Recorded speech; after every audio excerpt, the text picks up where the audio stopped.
อนนี้เย็นแล้วเรามาทานอาหารเย็นที่ร้านเจจุกสาขา3เขาลือว่าอร่อยมากอาหาร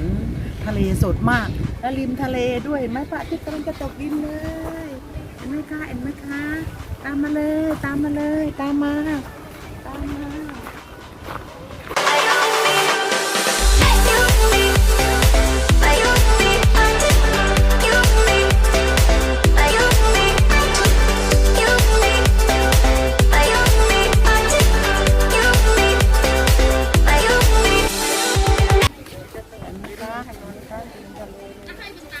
กินเยอะแยะเลยเราหาที่นั่งก่อนนะคะ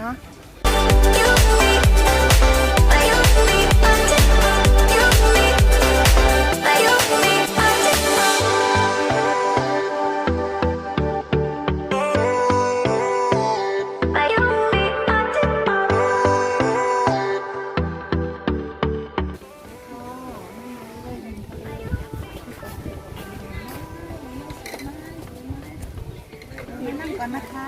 นั่งก่อนเดี๋ยวสั่งอาหารนั่งก่อน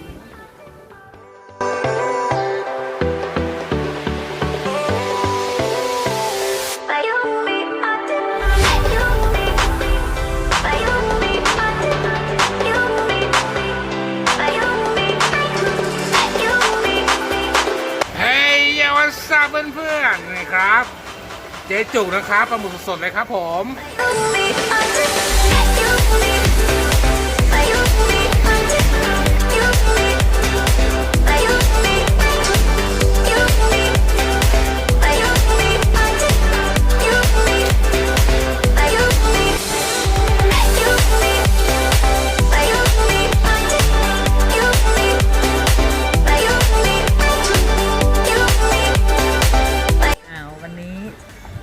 มากินอาหารเย็นที่ร้านเจจุ